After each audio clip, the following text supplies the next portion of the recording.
So, was the U.S. Civil War fought over slavery? I'm making this video basically to inject a whole lot of needed nuance into a subject which has become widespread and political. And these are kind of the two most dangerous things you can have as a combination for a political talking point. One, because if it's widespread, this means it needs to have been stripped of all of its complications, of all of its nuances, in order to cater to get in the mind of the lowest common denominator. So you have a very, very simplified narrative, and it's political. And I think what political means is that it's been bestowed with enough importance in somebody's mind that they actually go out and advocate for this thing and fight passionately for this thing. But when you have that with a simplified narrative, you don't really have the force of a well-reasoned argument to get it to stick into someone's head. So you need some sort of substitution. And almost all the time what happens with these types of situations is emotion is substituted for a well-reasoned argument. So you end up with these arguments like slavery was the cause of the Civil War, which are very, very oversimplified, removed of all nuance, and perpetuated by emotion. So it's ironically, these are the subjects which most desperately need to be discussed, but which are the hardest to discuss. And I'm choosing to do it because, you know, it's the benefit of having a YouTube channel with 14 subscribers is you can more or less say whatever you'd like. So anyways, was the U.S. Civil War fought primarily over slavery? I'm going to argue that no, it was not. Now, slavery was a factor, but it was a factor of a larger picture. Primarily, the U.S. Civil War was fought for economic reasons. And more generally speaking, pretty much all wars are fought for economic reasons. This shouldn't really be a controversial statement. But I think a lot of times what ends up happening with wars is that either sometime during the middle of the war or perhaps sometimes afterwards, a moral justification is construed to either get people to continue fighting or to, after the fact, justify the fact that you just did all this fighting and killing, all this horrible stuff. And you should be doubly skeptical if the person who's saying that they had the moral high ground were the winners. Because of course you're not going to write in your own history books how you let all these hundreds of thousands of people die just because you thought you were paying too much on taxes or tariffs were too high. That's a little bit of foreshadowing. So anyways, yeah. People should be intensely skeptical of this narrative that slavery was the only reason that the Union, the North, fought in the Civil War. And I'm going to go a little bit into the nuance and hopefully convince you that it was basically just a boring economic war, just as everything else. And then slavery entered into the picture, I think, later as a moral justification as well as a tactical move. The Emancipation Proclamation was a brilliant tactical move more than it was a moral, a good moral move. It wasn't done primarily for moral reasons. And before we start, I want to even talk a little bit about, philosophically, what does it mean for a war to have a cause? How do we determine the cause of a war? This is a bit of a nuance which is entirely stripped out of this entire conversation. So let's start with it. Can the cause of a war said to be what starts it in the first place? Or is it what continues it? Or is it a combination of both? And if so, how much? A lot of times cause could be just the prime mover of these actions, and if it's the case that it's just the initial thing that leads to war is the cause, then slavery had practically nothing to do with the Civil War. If it is a combination of the initial motivations combined with motivations later throughout the war, then it had something to do with the war, but arguably still not that much. Not that it wasn't that important. Also, whose viewpoint do you take? Who do you ask what the cause of the war was? Do you ask the elites fighting on either side? Oh, and by the way, which side do you ask, the victor or the loser? But if you ask the elites, how do you know that they're actually telling you their motivations? How can you trust the cause of the war that the elites give? We know that they would of course never lie to get more people into the army or do something like that deceptive, use propaganda. So, it's doubtful to me that you could even trust the motivations of some of these elites. And the more interesting question is, can you use the motivations of the individuals who are actually perpetuating the war, that is, the enlisted men, the grunts, can you use their motivations to say that that was the cause, or at least an important cause of the war? And again, you have the same question of how do you trust their motivations? How do you trust that they're genuine? Or how do you trust that they weren't lied to? And then you get even another question beyond that.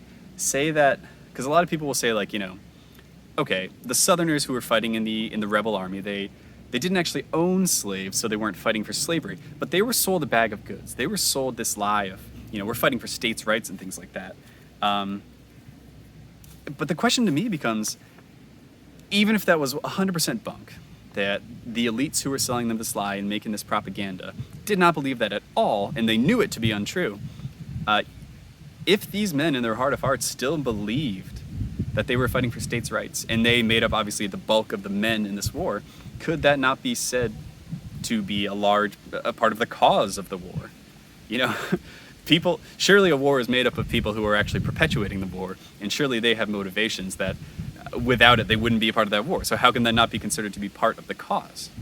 So right off the bat, people are only looking at this one specific aspect of what makes up a cause of the war, and that is, perhaps the political or the economic situation which caused the elites to get people into the war. But there are many, many other external motivations. It's already way more complicated. But with that out of the way, I'm going to go into a bit more of a typical narrative about why the Civil War, the U.S. Civil War, was not caused or fought over slavery. Caused by or fought over slavery. And I'll split it into a few sections. The first one's going to be just two sections, basically. The first one I'm going to be talking about the northern attitudes towards slavery and towards the South. And then I'll talk about the southern economic factors which led to the Civil War. So we'll begin with the North. I want to start off by saying I looked into the numbers of people that were actually considered themselves abolitionists or took part, in some way in some sort of abolitionist movement. So to get a percentage of how many people were actually, could be fairly considered abolitionists. Those are people who opposed and wanted to abolish slavery. So in the North at the time, in all the northern states, there were 22 million people. 100,000 of them, across hundreds of different groups, consider themselves, there were 100,000 people across hundreds of different abolitionist groups. So basically, the total, with I think a liberal estimate, is around 100,000. Of 22 million, that's about 0.5%. And to put that into perspective, right now the Libertarian Party has about 1% of the U.S. population. So by total percentage, there were twice the number of libertarians now than there were abolitionists back then. And the Libertarian Party, if you're not familiar, is, it's not so fringe as to be unrecognizable by the common man on the street, but it's not super popular, and they're kind of viewed as weirdos. Abolitionism was basically, people who actually wanted to push for the idea politically. There were more people, undoubtedly, who were against slavery morally. But the people who actually wanted to push for it politically, they were a very fringe, far left group, basically, to use today's parlance. Not super, super common at the time before the war. So yeah, that's where abolitionists stood before the war. In the North, basically,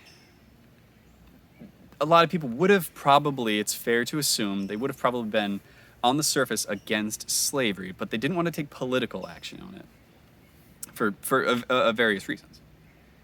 Now to get into a little bit more, I want to bring up a very important piece of legislation. It's called the Corwin Amendment. This was to be the 13th Amendment of the Constitution, ironically, and very ironically, you'll see why. This was drafted, passed by the required 2/3 in the House and the Senate. Those are the chambers of Congress in the U.S.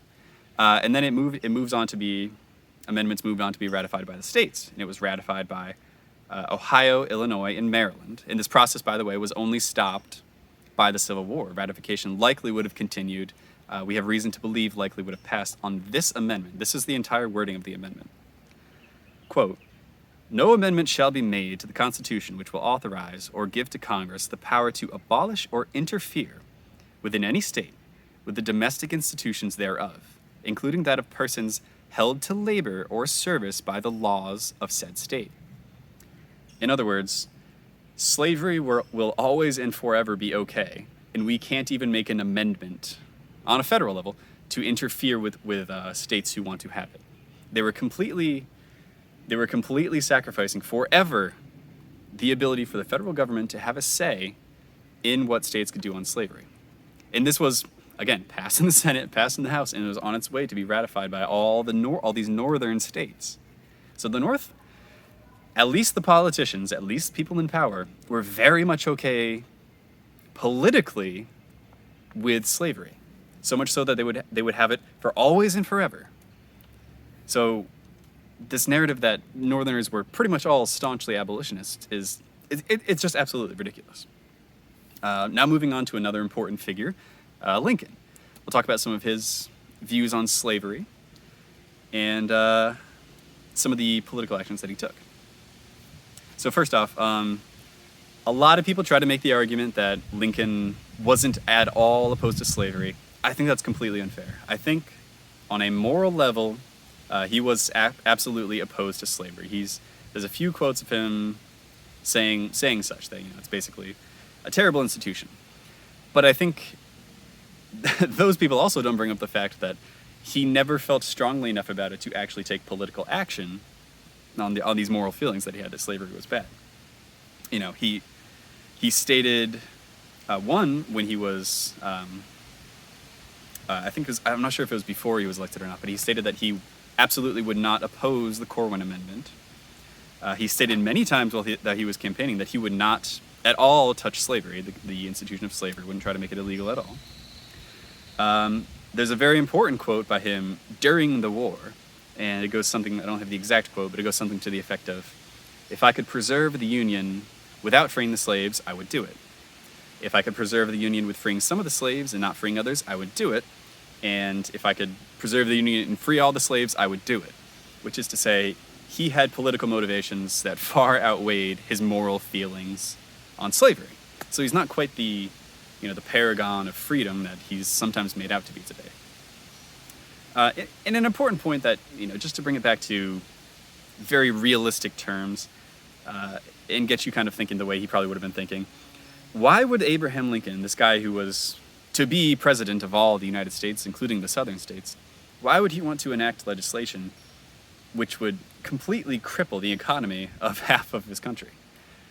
It just makes no political sense, and these political considerations would have far outweighed, and indeed did far outweigh, any of his moral qualms about slavery. So that's kind of Lincoln's take on it. Basically, the point of the Civil War for the North, at least in the beginning, beyond the shadow of doubt in the beginning, was preservation of the Union. Lincoln only wanted, as I've said in that quote, he only wanted to preserve the Union at any cost. The biggest reason for this was, one, economic. You didn't want to lose a massive productive area of your country. But also, there was a looming threat from some of the old world powers that the Americas could, fall out of the protection of the liberal democracy of the United States and fall back into the hands of the monarchs of Europe. At the time, Canada, still owned by the British, they had begun, when the U.S. Civil War had kicked off, they had begun amassing troops right on the Canadian-U.S. border on the north. Many troops, in that if the U.S. ever basically was unable to defend itself, Canada would have expanded a little bit, And at the same time, the French, in 1861, albeit later in 1861, the Civil War had already started, but they had invaded Mexico and took over basically the northeast, right on the coast there, and a fair ways anyways. I'm not sure exactly where they draw the lines on the map, but they had also amassed massive amounts of French troops on the southern U.S. border. And again, they were ready to strike if they smelled any weakness basically in the U.S. They could have captured, basically made new colonies that would have been under the control of the crown, and that would have threatened U.S. hegemony in the Americas. So that was the prime motivation of the North to fight the Civil War. They just basically wanted to maintain power, and you could say, if you want to be generous with them, they wanted to preserve this idea of democracy in America and keep it a liberal continent rather than have it fall to the powers of the monarchs in Europe. So just remember that. It was basically just a war for preservation of the Union first and foremost. And also I'll mention specifically the Emancipation Proclamation.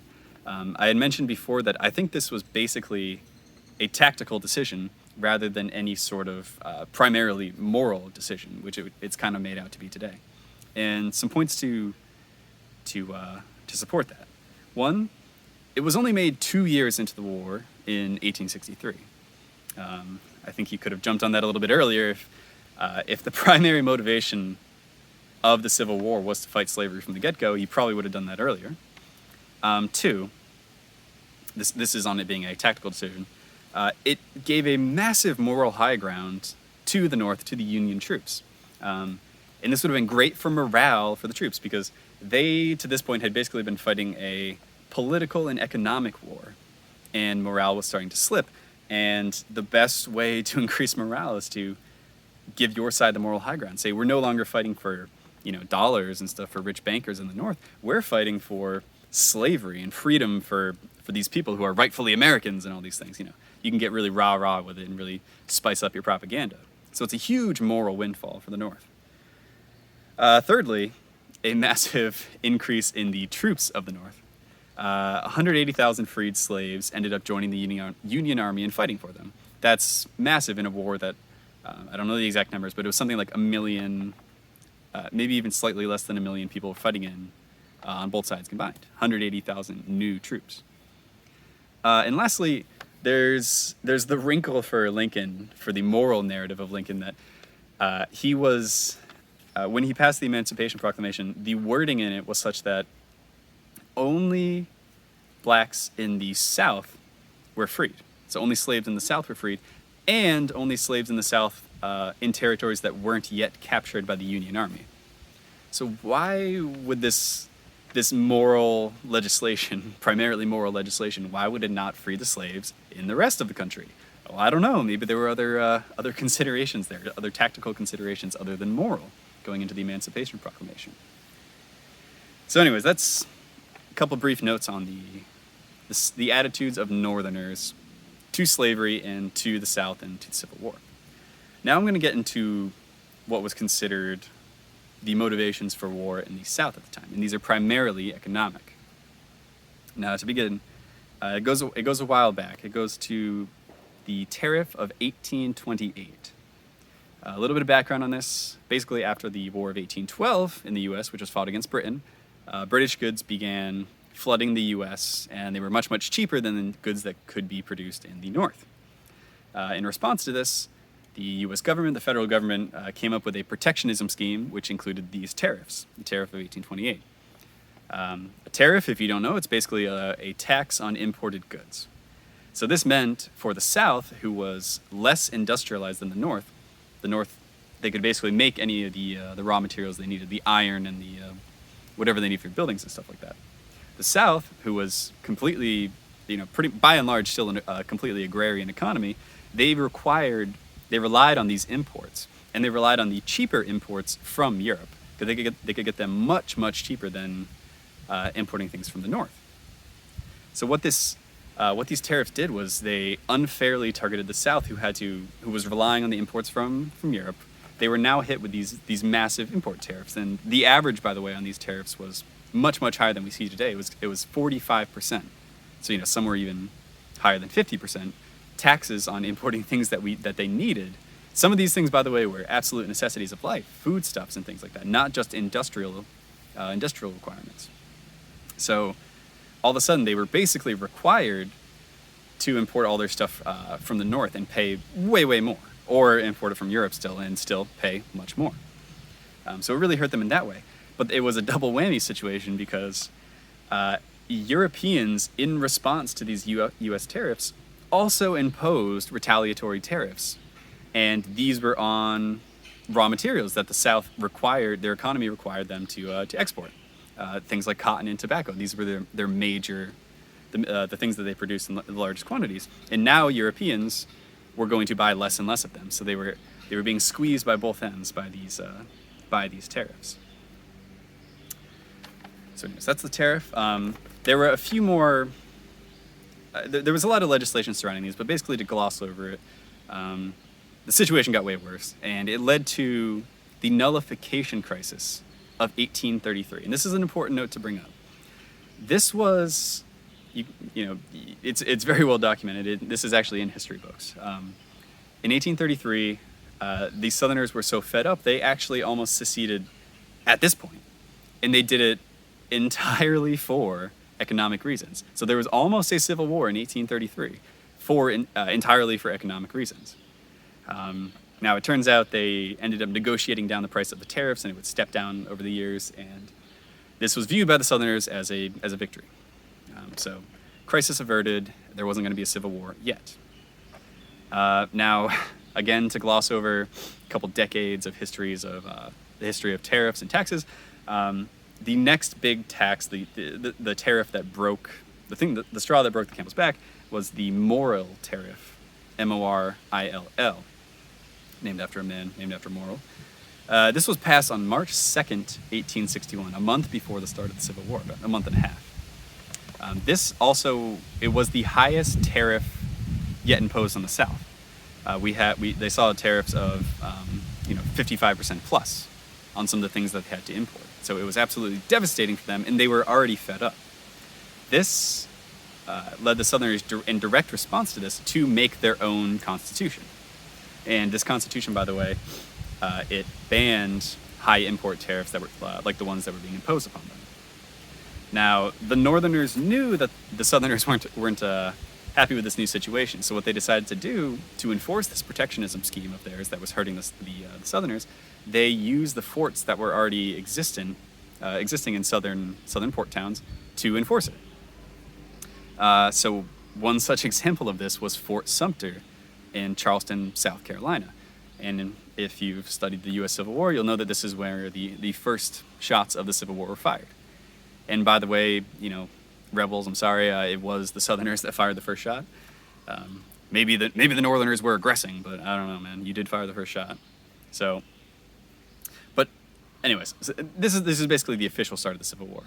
And the ironic thing about this is we already saw through the Corwin Amendment that the North was completely okay with keeping the institution of slavery. However, they were not okay at all with the Southerners not paying taxes. Sorry, this little ant crawling over the camera. Anyways, yeah. So that's the crazy thing. These people who supposedly were trying to grasp the moral high ground, completely okay with slavery, not okay with the Southerners not paying taxes, and this led in large part to the Civil War. These economic considerations. That's at the very least, what started it. Now again, later on in the war, to recapture the moral high ground, to improve the morale of the Union troops, and to mess up the economy and the morale of the South, they did implement the Emancipation Proclamation, and this is when the war became about slavery, or at least that's what the propaganda poster said. And that's what the victors of the war were, of course, going to write in their history books after they won, that, yeah, we were just doing this thing. Our, enlightened citizens were fighting their dirty swine to, they just wanted to keep this absolutely unchristian institution of slavery. That's the only thing they were fighting about. Yeah, disregard the bad things we did. Now, I'm not equating owning slaves to imposing high tariffs on someone, but the fact of the matter is, people weren't really thinking about slavery in regards to this war. And it's a very sad truth. You want the North, the side you identify with. I'm a Northerner. You want them to have been fighting a moral war, but it just doesn't really seem to be the case. So yeah, in summation, I believe the sum total of motivations for the war looks something like this. The North was fighting to protect the tariffs they had imposed on the South and to preserve the Union, and only later did they pivot, I think for tactical reasons, to saying they were fighting for slavery. The South, on the other hand, was basically fighting for tax reduction and free trade, because they wanted to import those goods from Europe without these massive tariffs that were being imposed upon them. This is, at the very least, undeniably what started the war. Okay? Anyways, I have a few just tangential points. I didn't really find a place in the argument to put these, but I think if you're like a liberal and you're trying to promote this idea that the Civil War was fought over slavery, it might not be even to be to your benefit, because there's some annoying things that like the conservatives type do with this information. You know, how many times have you heard the Steven Crowders of the world say, "Oh, well, you know, we're not racist, and Republicans actually, they fought to free the slaves." Like, no, they didn't. They absolutely did not. They fought for economic reasons. And two, if the U.S. Civil War was fought for over slavery, then it becomes incumbent upon black people to thank white Northerners, or, you know, who, at least the white Northerners who had ancestors who fought to free the slaves. But luckily for them, you won't have to do any bowing and scraping, because it just doesn't really seem to be the case. Maybe some of them did. Again, it goes, you know, that individual motivation thing. I'm sure there were many Northerners, white Northerners, who fought to free the slaves. You know, that's why they joined up with the army. But it doesn't seem as though that's really what started the war, in all fairness. So anyways, that's kind of my take on the thing. U.S. Civil War, was it fought over slavery? Not really. A little bit perhaps, but not really. I'm going to be doing more videos, by the way, on causes of wars. And I want to do this basically in an effort to talk about how most wars were actually fought for economic reasons, and sort of clear the smoke of propaganda that was created either for motivation during those wars or after those wars. And, you know, those are the things that end up getting recorded in the history books. I want to talk about the hard facts of specifically the U.S. Revolutionary War and the War of 1812. The War of 1812 specifically was absolutely a banker's war, and you know, we don't even have no one even talks about that one these days. They just, you know, it's even a meme online to be like, what was the War of 1812 fought over? Because they didn't even have any good enough propaganda to justify that war, you know. So they instead just bury it. We, like, even in U.S. public schools, they don't really talk about the War of 1812, not in any detail. So I want to get into the history of all that, and perhaps do a series of these talking about how all wars are basically economic wars. So anyways, thanks for watching.